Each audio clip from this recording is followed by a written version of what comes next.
This is a teardown of a Sony MFP920 3.5-inch floppy drive. This came out of a Dell PC. It's unfortunately dead. I tried cleaning the heads, but all it ended up doing was eating a floppy disk, so oh well. The top lid is just a little snap-on assembly. Oops.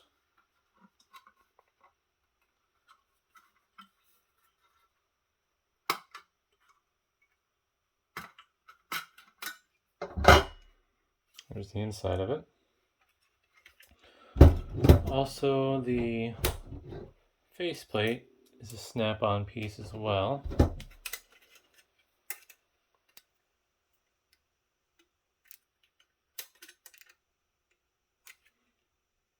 It's hanging me up there. There we go. So if you have an older Dell, like a GX270, that has an external bezel, you can just pop the faceplate off and it'll work with older machines.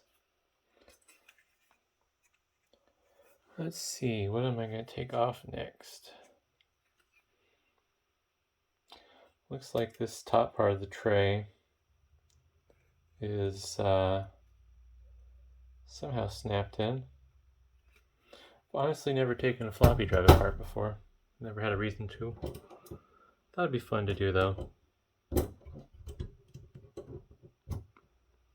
Plus it's junk, so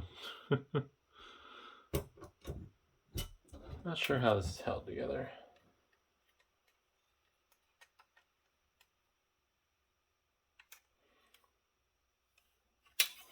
Yeah, we'll attack it from the bottom.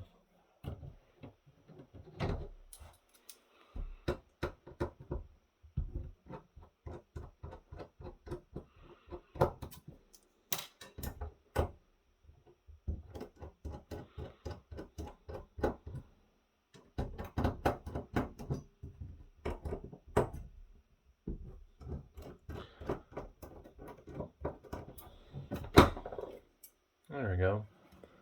It's the bottom support plate.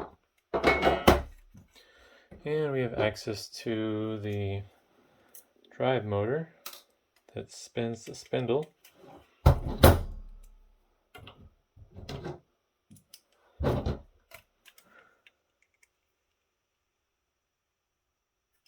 have to do that setting down. There we go. There's some pretty good Loctite on that.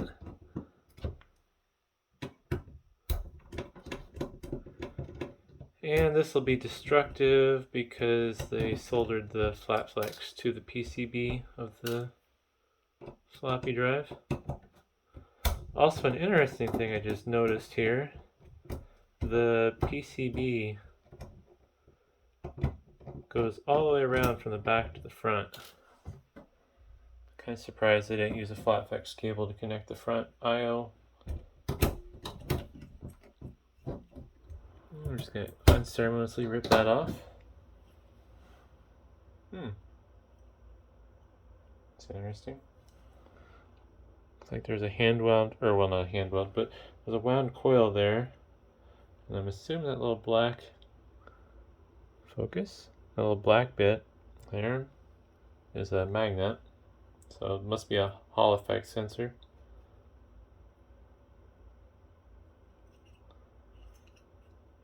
I don't think I can get that off without a strong pry tool.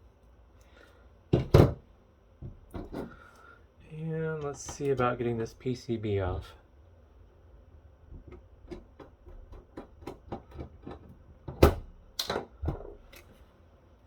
Definitely was not serviceable. All these flat flex cables are soldered on.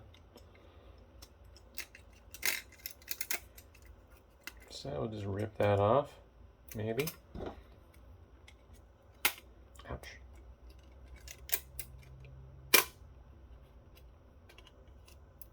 There we go. And see about this other one. There we go. Not much on this side of the PCB.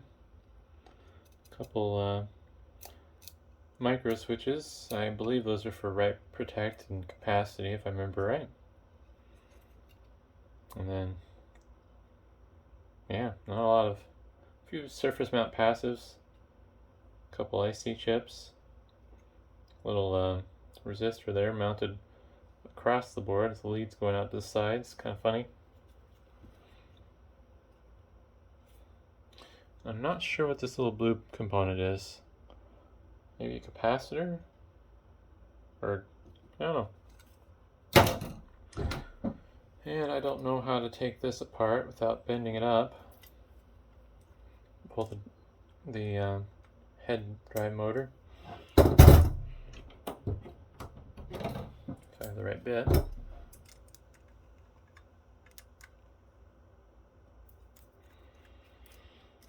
There's some really nice Loctite on these screws. It's all really strong.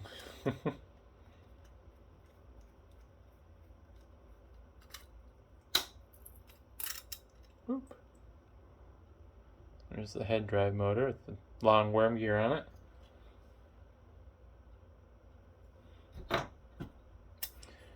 And I'm not sure if I'll be able to remove the read-write head and see if there's something physically wrong with it.